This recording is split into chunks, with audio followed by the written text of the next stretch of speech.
Welcome to the Straight Out of Home Video podcast, part of the Geeky Waffle Network.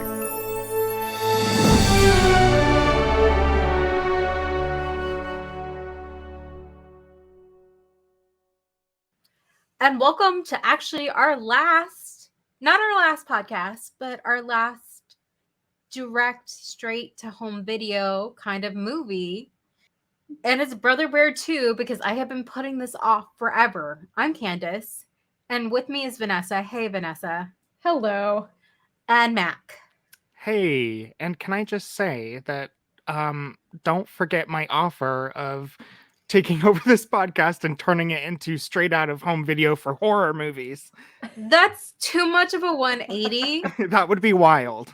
Yeah, we are actually going to be watching DCOM movies. Yes. Woohoo. Yay. Yeah, but we first have to get through this one. Okay. I don't even know if I've seen the first Brother Bear movie. What? I watched it Oh. for this podcast. Okay, yeah, no, I watched it for this podcast as well, and Oh my actually gosh. the first Brother Bear movie was very, very sweet, and yeah, it kind of touched a lot of things that I was not expecting. That's So- exactly how I would describe it. Mhm. Yeah. Oh, wow. Okay. Well, anyway, this movie came out in 2006, and I am shocked it was so recent. Because freaking Mandy Moore and Patrick Dempsey are voicing Inuit people. Yeah, that was a Yeah, little that weird was- for me. I mean, first of all, I was looking at the cast list. I'm like, oh wow, there's a lot of well-known people, and then I was also like, there's not a lot of diversity, or at least not the right diversity for this. I was like, when I heard Nita's voice, I was like, that's really familiar. And if you don't know, we have a whole podcast called What the Hair, which is a Tangled related podcast. So we're Oh my very God. familiar with Mandy Moore's voice. And yeah, I am shocked that So yeah, yikes. And the first one has what's his face? Jared Leto in it. no Joaquin Phoenix, but Joaquin I understand Phoenix. why you got them confused. What? No, I swear I read Jared Leto. No, it was Joaquin Phoenix. Oh, thank God, because I don't like Jared Leto. No offense.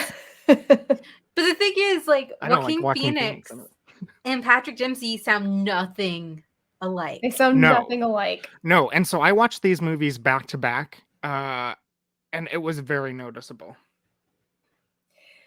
Oh yeah, especially for watching it back to back, because I definitely had that moment of like, this is definitely not who did this before, but I wasn't sure until I looked up everything.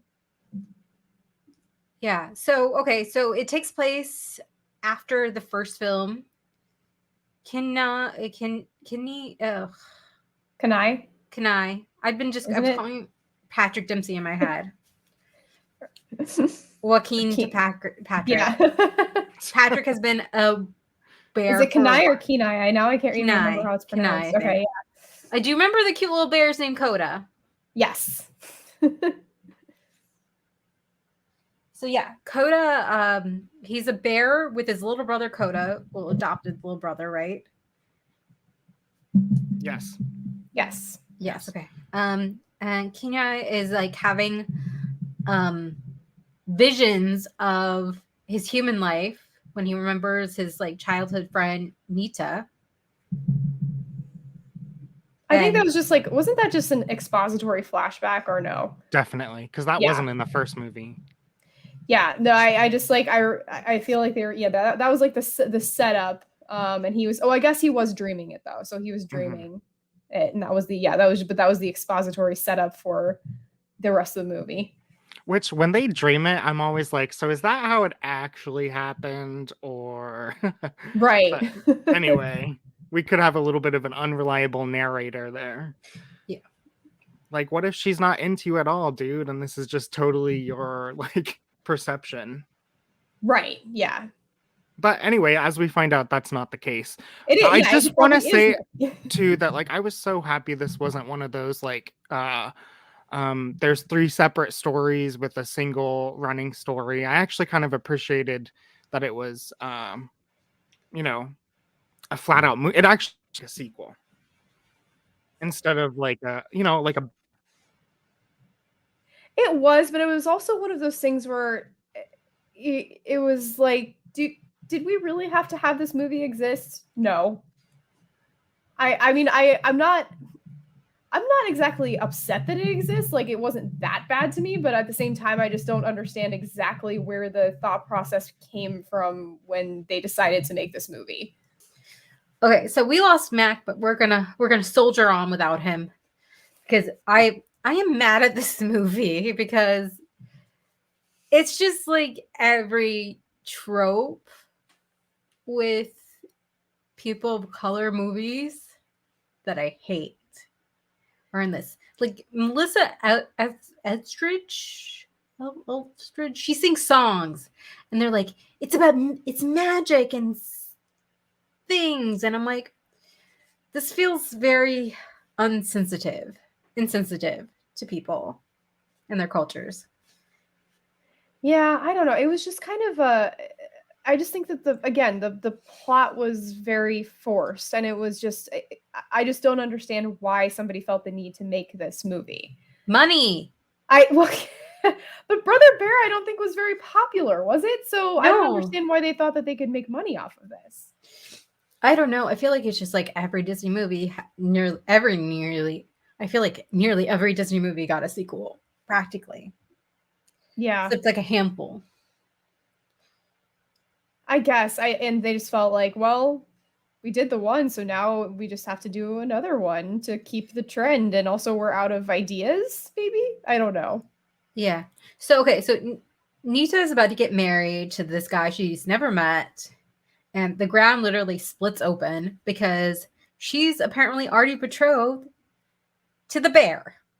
Because as children, he gave her an amulet. And that was like... And the spirits decided then and there that they were soulmates for life, which, you know, would have been nice if they at least told them that, right? Yeah. Because otherwise, how are you supposed to know until this happens on your wedding day? Yeah, they were like 10. Like, so spirits, like, you had time to like let them know. So anyway, she goes to a shaman or Shaw woman who's played by Wanda Sykes. Mm-hmm. Okay. Okay. Although, I mean, I do like Wanda Sykes, but like... It's random. It's just random. It feels random. And she tells her that she needs to destroy the amulet on the solstice. Or what do they call it? I forget. Yeah, I think it's the solstice. Yeah. They need to be where he gave her the amulet and like set it on fire. They both need to be there. Well, I don't think that they both needed to be there, but she happened to. But why did randomly, right? Or no, because, or did she have to find him? I think she had to find him because the shaman gives her the ability to talk to animals. Oh, right, exactly. So she has the ability to talk to, because she's like, how am I supposed to like communicate with him? And she's like, oh yeah, that's a good point. Boom, now you're able to communicate with animals. It's like, okay, great. So you can just do all this magic, except you can't destroy this bond. But okay.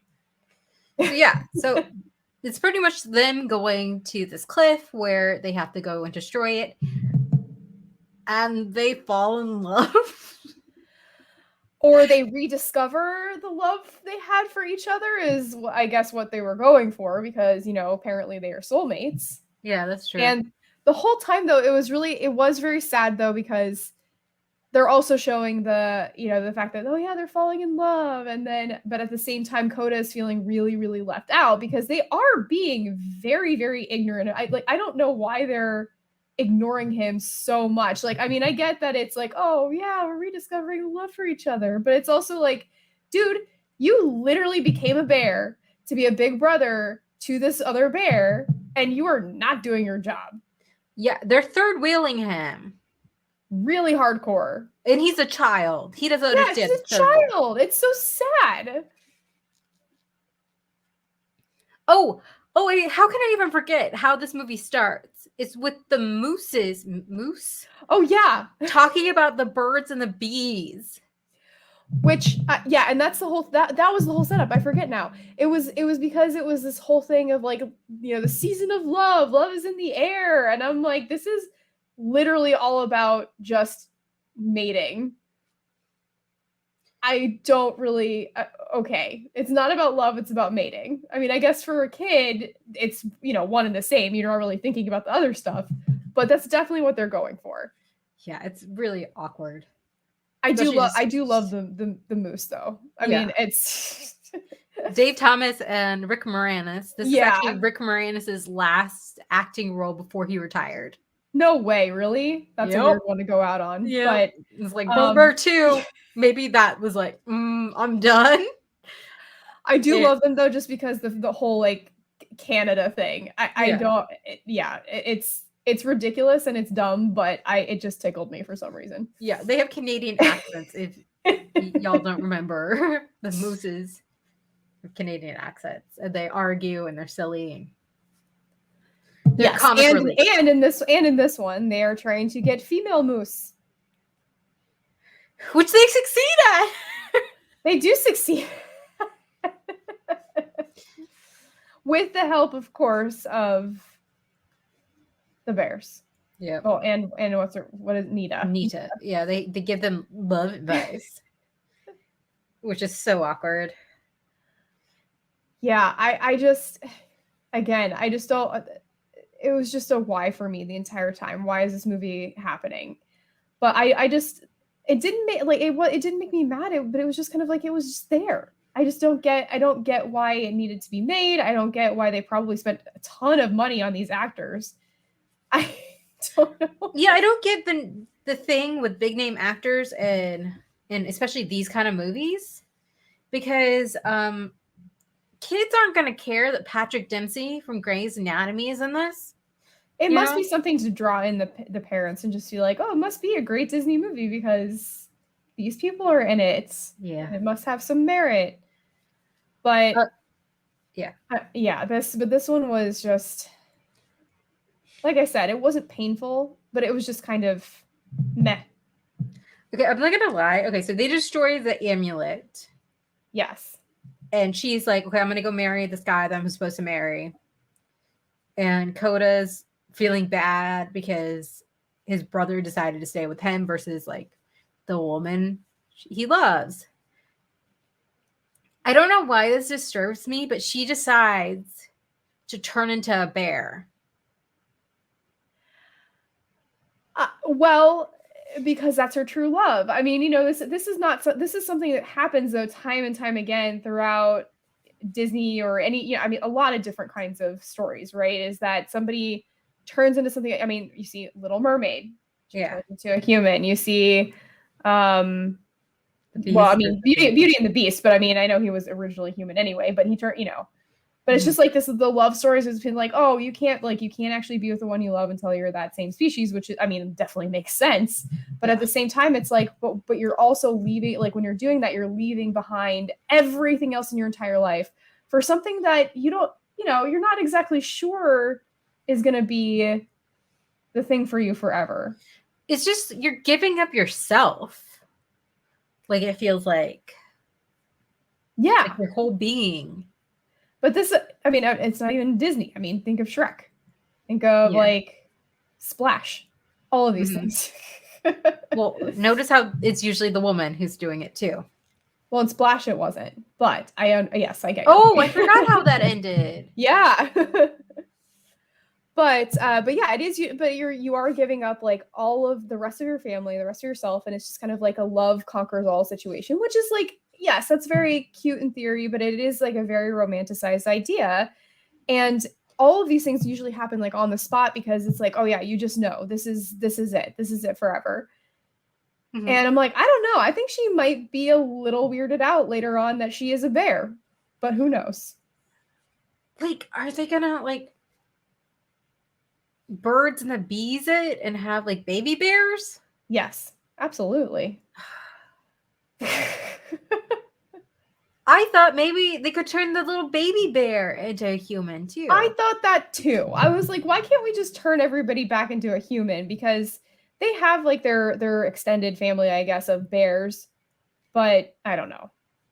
Yeah. I guess either way, someone's giving up something, and it just doesn't seem like it should be your entire self, but Well, I read somewhere that there was an alternate ending where he turned back into a human, but they're like, that undoes the first movie.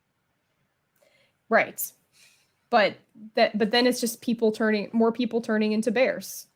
And it's more people of color constantly turning into animals. We see this a lot with Disney movies. The Emperor's New Groove, Princess and the Frog. Even some non-Disney movies like Spies in Disguise, which stars Will Smith, who turns into a pigeon recently. Oh no. Like, yeah. It's just like something, it's just not it's a trope that annoys me a lot. And I don't know. I know they're in love. I think again, I did. Yeah. Well, that's the thing is that I think that's the issue, right? Like if it's this really deep, love that this really is like your kind of like your entire self, and you put your entire self into it or whatever. I get that or whatever. But again, this is just yet another movie where it's like, oh, we have spent time together for now 3 days, and now we're definitely in love forever. It's just another trope, it's just another movie that is putting out this trope. And that's I think what bothers me is not necessarily the transformation in general, but just the fact that you're now deciding to give up everything after a few days with this person. Like, and I know that they had the history, they were kids and like, all that stuff, but that doesn't really make up for the time that you would need as an adult to like really understand yourself and yourself with this other person. The animation was nice. I was surprised by the animation quality. The animation was great, especially the Northern Lights. Like, I'm not gonna lie, that was really, really beautiful. The Northern Lights are like my lanterns to Rapunzel. Like, they are like my bucket list kind of thing. Like, I'm like, when am I going to Iceland? It's amazing. It's amazing. It's just it does look like that. I mean, it's not that, or at least when I saw them, they were not as like bright, but we got a really, really good show. Like they definitely dance around like that. It does, like, it makes you really, really, understand why people did think that this was like some sort of spirit or just some sort of mystical thing happening, because that is exactly what it looks like. Yeah. So the animation of that was really, really well done. I agree. Yeah. Okay, let's just go to Rotten Tomatoes. Yeah. Because I'm like, I don't have anything really much else to say. Okay, so Vanessa, what do you think the critic score was? Critics was oh god, 48%. 50%, very close. Okay, all right. There are only 8 critics reviews.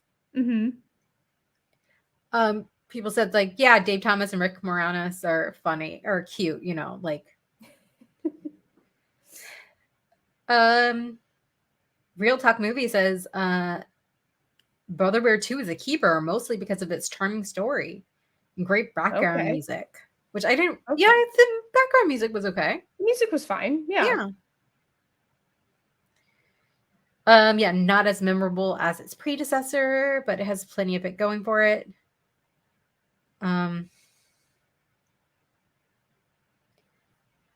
So yeah. Do you want to guess the audience score? That's gonna be harder. I feel that, again, I don't think it like sucked, and I think that like people, as far as like showing it to like kids or whatever, like it's just like a nice way to pass like an hour and some change. So 67%. 55. Okay, all right. Oof, that is lower though. Okay, this is something just thought was funny. The fact that one of Disney's most hated movies got a sequel shows that they are willing to really scrape the bottom of the barrel. It is very underwhelming and forgettable, and something I would only watch if I was really bored. 1.5 stars. Not 1 star. 1.5 stars. 1.5. But I mean, I guess it is forgettable, but yeah, okay. Yeah. Someone else said this, like the original was a cult classic. which I don't know. I guess it depends on who you talk to, because that's the thing, is that some people really just thought it was super underwhelming or they really disliked it, but there are a lot of people who thought that it was underrated. Yeah, I feel like that's the way it is with like Atlantis and a few other movies that came out around this time.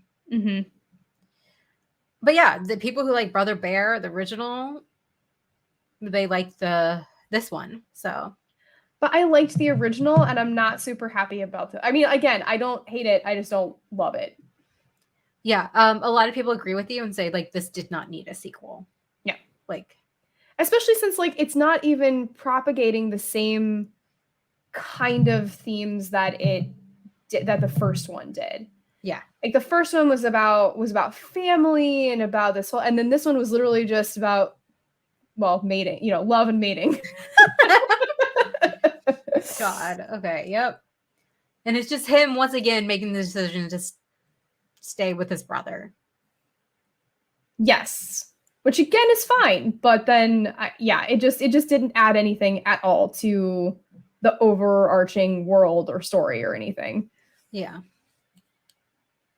Okay. I don't even know why I would recommend this at all. Like, I don't think it's not like for kids. It's fine, I guess. I mean, it's just, again, it's another dumb trope love story thing. But if you're gonna show them other dumb love story tropes and they, but you're still gonna teach them like, oh, this is not necessarily how the world works, then whatever. I think it's probably fine to entertain them for an hour. But as far as just as recommending it in general, I don't think I'd recommend it necessarily. No. Oh, did you know originally the plan for the sequel was to focus on the moose? No. Yeah, which I think is funny. Maybe that probably would have been a better movie, because it would have been like you can use the same world but do something different, do it like different themes or whatever if it's different characters, right? Yeah. But yeah, the fact that might have worked out better actually. Yeah. Okay. Well, we're going to take a little bit of a break with home video, and then we're going to come back with some DCOM. Maybe, you know what? We should come back in December with a holiday DCOM. There's a bunch of them. So, Oh, yeah. I'm excited. Yeah. So, yeah, we'll see everyone in December. Well, you'll hear from us in December. But yeah, you can find us at geekywaffle.com, geeky_waffle on Twitter, and the Geeky Waffle everywhere else on social media. So yeah, please stay subscribed and rate us on Apple and Spotify and all those fun things. And yeah, we hope you have a happily ever after until you have to turn into a bear, because apparently there's no other option.